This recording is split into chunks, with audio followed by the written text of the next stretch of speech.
Welcome back to Shadow House The Gathering. Today I'm going to be reading chapters 31 through 34.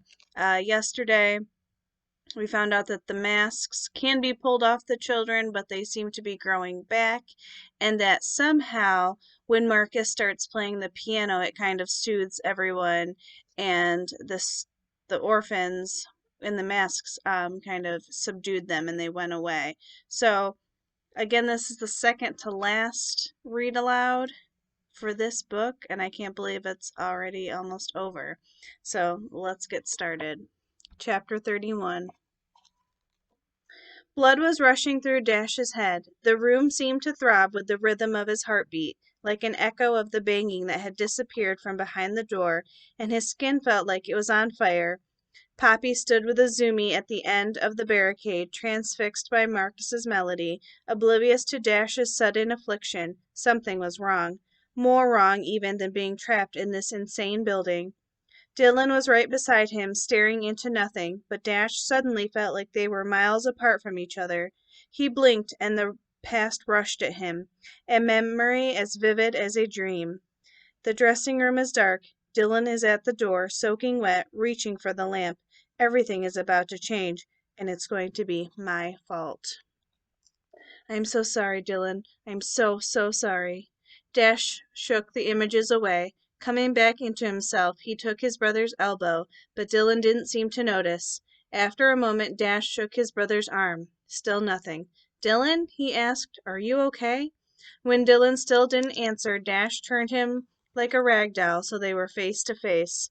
But Dylan wasn't there. His eyes were blank, his jaw slack. And then Dash knew. Whatever Marcus's music was doing to this room, whatever protection the tune was offering, whatever it was that had driven away the specials, was affecting Dylan too. But how? Why? Dylan, can you hear me? Dylan's eyes focused slightly, zeroing in on Dash's face. Then tears welled up on his lower lids. What's wrong? Asked Dash. What is it? Dylan opened his mouth as if to say something. You, saliva clicked in the back of his throat. You were there. Dylan's mouth went wide in a silent scream.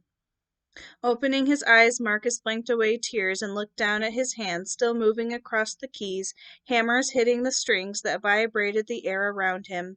Sounds of a scuffle came from the doorway, but he knew he had to focus on the music. To his surprise, Marcus heard another instrument chime in, the high hum of a violin beginning to accompany the piano. At first Marcus thought it was only in his head, but then he glanced across the room. The violin was hovering in the air, its bow slowly sliding across the strings.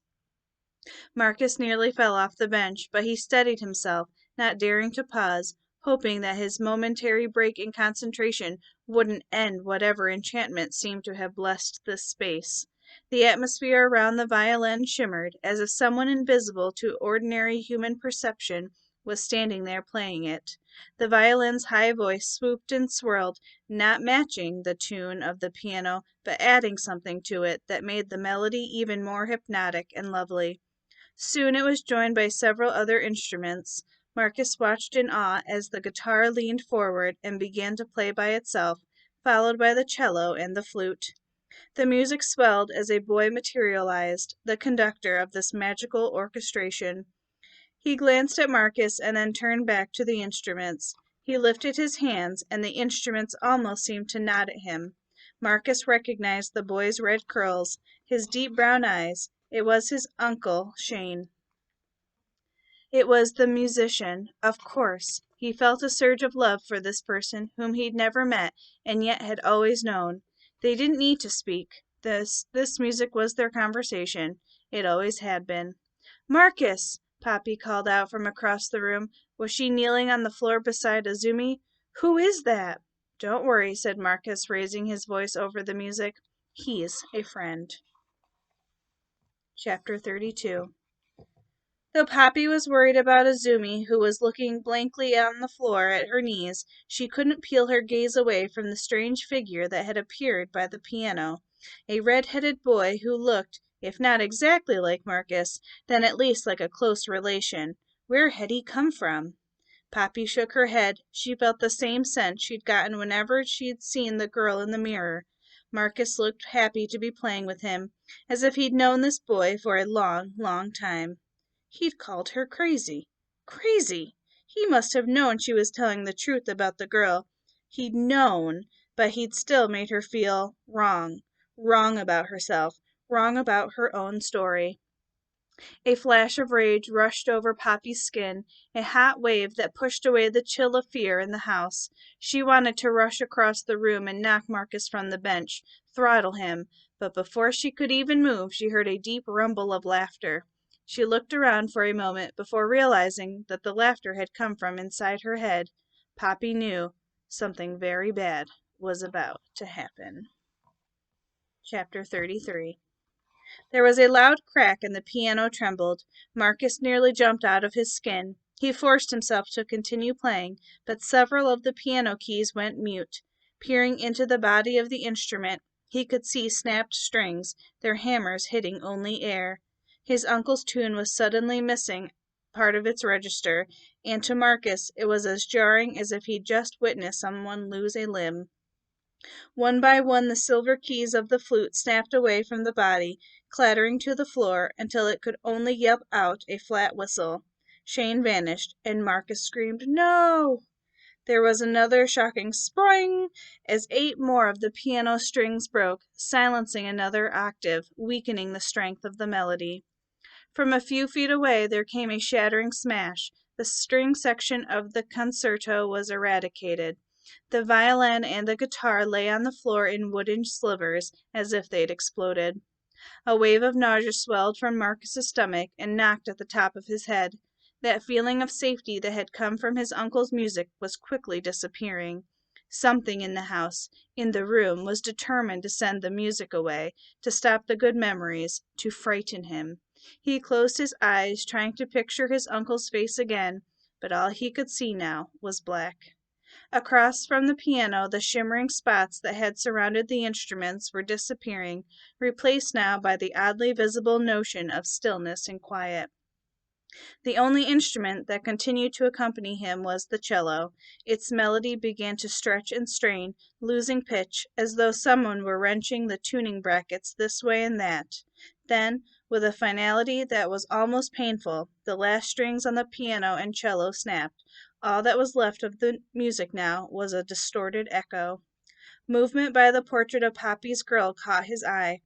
Dirt and dust fell from the chimney. Poppy and Dash were staring at the instruments from the barricade by the door. Azumi was lying on the floor, lifting her head as if coming back to consciousness, and Dylan stood wide-eyed, frozen, as if in shock. Then 2 figures dropped from the chimney. Dust dissipated as the figures slowly stood up, revealing their masks.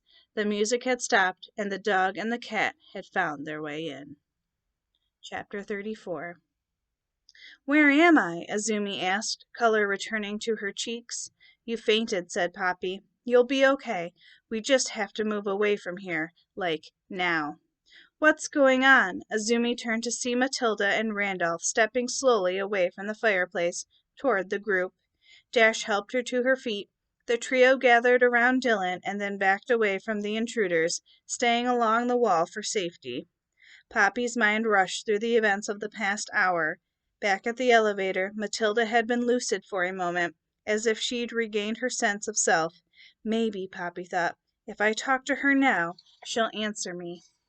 "Matilda," she began, but the girl in the cat mask threw back her head and shrieked, as if hearing that name pierced her like an ice pick through the forehead. The group hurried away from the 2 orphans, quickly meeting Marcus at the wall of bookshelves at the opposite end of the room.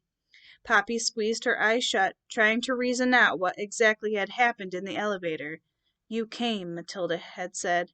"You actually came." There was a tussle, and then Poppy had yanked off the stupid cat mask.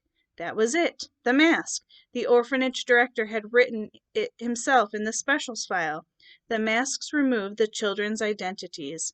What if they only needed to recognize one another to share their true selves? To forge a connection, like Poppy had done with her girl whenever she'd looked in mirrors. Poppy blinked. The specials were now only a few strides from the group. Randolph the dog, the music prodigy, carried his smashed violin. He dragged its battered body along the ground behind him, where it bounced and skittered, its strings squealing as they twisted and rubbed against one another. Matilda the cat held one of her ruined dolls by its matted hair, as if she intended to bludgeon someone with it. The pounding noise at the barricaded door started up again. Now that the house, or something, had stopped Marcus's music from playing, the other orphans had returned. "We have to take off their masks!" yelled Poppy. Dylan pressed his head firmly against the stacks of shells behind him.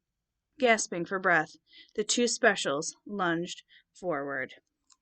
And that concludes today's reading. Tomorrow is the final few chapters. See you then.